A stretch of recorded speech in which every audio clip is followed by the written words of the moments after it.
Como é que era o mundo até 2022? Por causa de ESG, meio ambiente e clima, produtor de petróleo estava sendo demonizado. E por mais que a questão do clima seja um negócio muito importante, que precisa ser endereçada, demonizar produtor de petróleo é ruim, porque o cara não investe. E acontece um problema qualquer no mundo geopolítico, por exemplo, a Rússia invade a Ucrânia, o petróleo sobe para burro, o custo de tudo sobe para burro, a inflação sobe para burro, e boa parte dessa sensação ruim que a gente está aqui no Brasil, mas também todo político sofreu no mundo aí nos últimos anos, é por causa de todo mundo ficar mais pobre quando o petróleo sobe. Porque você começa a gastar dinheiro com coisas que são necessidades básicas e sobra menos dinheiro para você levar a família para passear no shopping, para comprar o liquidificador, esse tipo de coisa. Principalmente a camada mais humilde da população. O que o cara mais humilde consome basicamente? É comida e transporte. Se essas duas coisas sobem por causa do custo de energia no mundo está subindo, aquele dinheirinho que o cara tinha para comprar uma geladeira na Magazine Luiza, ele tem menos dinheiro. Um negócio interessante do petróleo é que energia é quase fungível. Se você tem, a gente fala muito de petróleo, gasolina, mas se vier energia elétrica ou se vier energia nuclear, você consegue substituir uma com a outra num intervalo relativamente curto de tempo. O petróleo ele é extremamente importante, energia é extremamente importante porque ela fica na base da hierarquia de Maslow da cadeia produtiva mundial. Você, quando sobe o petróleo, sobe o preço de tudo. Sobe não só o preço da gasolina, da conta de luz, mas sobe o preço da sua blusa, sobe o preço de comida, sobe o preço dessa latinha. Esse negócio causa inflação quando o petróleo sobe. A gente viu um exemplo extremo que ajuda a ilustrar isso em 2022, durante a guerra. Em fevereiro de 22, a Rússia invade a Ucrânia. E por causa disso, o preço de energia do mundo dá um baita tiro para cima. Aí teve inflação nos Estados Unidos, que foi quase 10, inflação na Europa, que foi quase 10, inflação aqui no Brasil, que também foi quase 10. É por causa do político A, B ou C que isso aconteceu? Não. É que teve um elemento em comum que gera inflação em todos os países do mundo que fez a inflação aparecer em várias regiões ao mesmo tempo. Esse evento foi a guerra. Esse negócio mesmo... o tempo tendo passado, a gente ainda vê como sendo muito pouco comentado aqui no mercado. A gente vê, por exemplo, impactos disso o tempo todo. Ano passado, no meio do ano, o IPCA no Focus aqui no Brasil, ele chegou a estar 6 e pouco. Terminou o ano 4,5. Em 6 meses, a inflação fechada do ano todo no Brasil foi revisada para baixo, de 6 e pouco para 4,5. Não é que foi 0,5% abaixo. Foi quase 2% abaixo. Nunca é uma razão só, mas uma das principais razões, na nossa opinião, lá na Dália, nos nossos estudos, é o quê? O petróleo em reais caiu. E um modelo simplificado que é muito bom ter na cabeça, qual que é?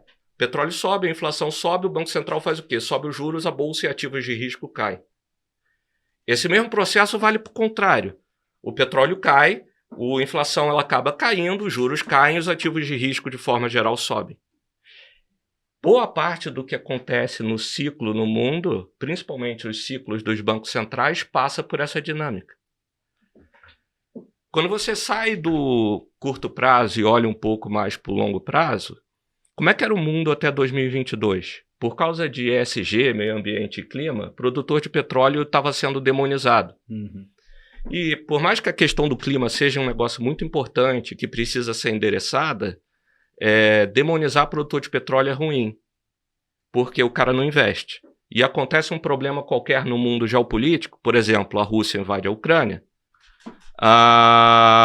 o petróleo sobe para burro, o custo de tudo sobe para burro, a inflação sobe para burro, e boa parte dessa sensação ruim que a gente está aqui no Brasil, mas também todo político sofreu no mundo aí nos últimos anos, é por causa de todo mundo ficar mais pobre quando o petróleo sobe.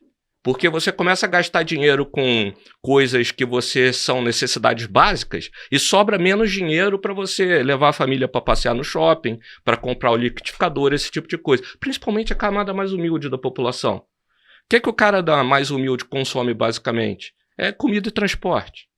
Se essas duas coisas sobem por causa do custo de energia no mundo está subindo, aquele dinheirinho que o cara tinha para comprar uma geladeira na Magazine Luiza, ele tem menos dinheiro. Quando isso acontece, a população do mundo começa a votar diferente.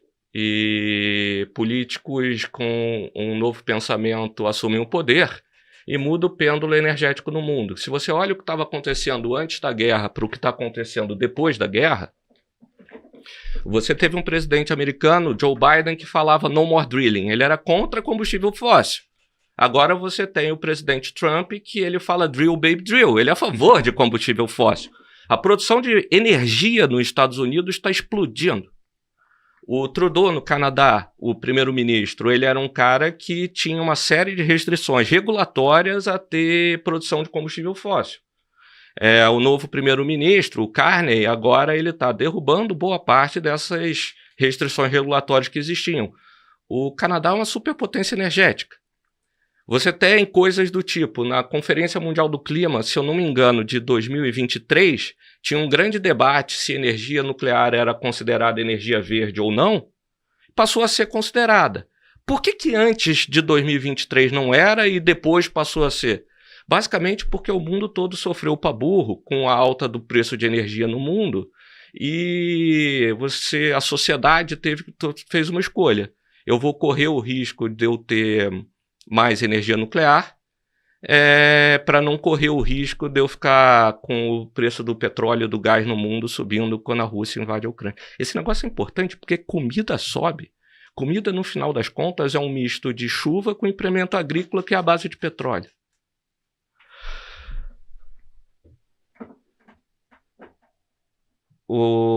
Está tendo uma outra revolução tecnológica nos Estados Unidos que envolve energia barata. Além do cara estar derrubando as restrições regulatórias que tinham anteriormente, os campos de petróleo eles estão ficando mais produtivos.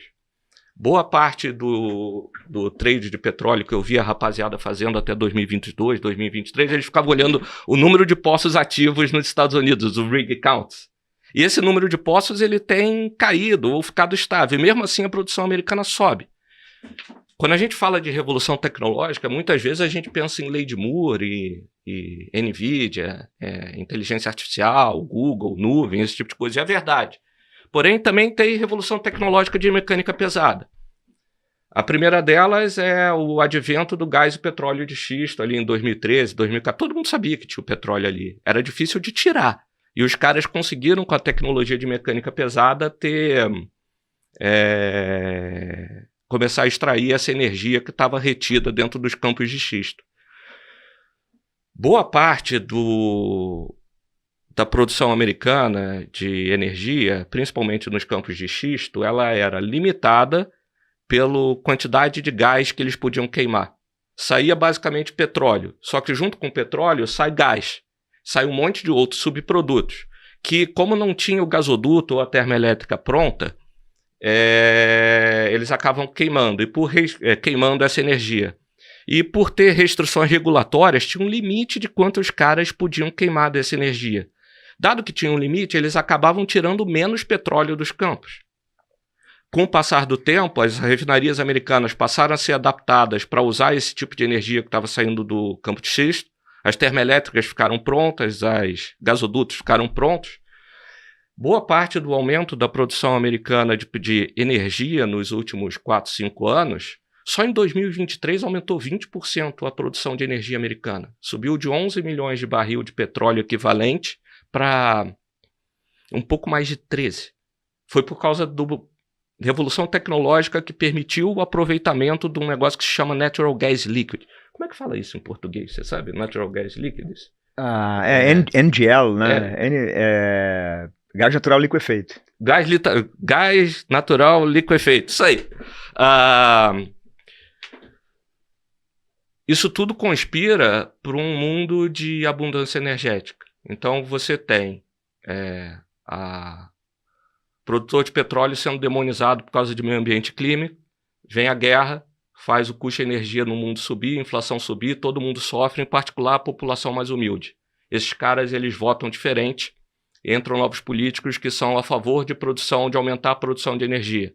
E você começa a ver coisas tanto no campo tecnológico quanto no campo geopolítico, seja no Irã, seja na Venezuela, mudando. Esse troço é extremamente importante, porque os caras... É muito difícil fazer essa conta de quanto vai o petróleo. Mas dos caras que a gente gosta de ler e estudar lá na Dália, que mais acertaram esse movimento todo, os caras estimam que o preço do petróleo, de fato, poderia cair para algo tipo 45 a 50 dólares o barril no médio prazo, salvo ocorrências geopolíticas, né? Se isso acontece, é um vento de cauda extremamente positivo para, tipo, no final das contas, o custo de energia barato ajuda o Nasdaq indiretamente. Sim. Ajuda a bolsa aqui. Os juros é um pouco mais baixo no mundo todo porque o custo de energia no mundo ele é mais baixo.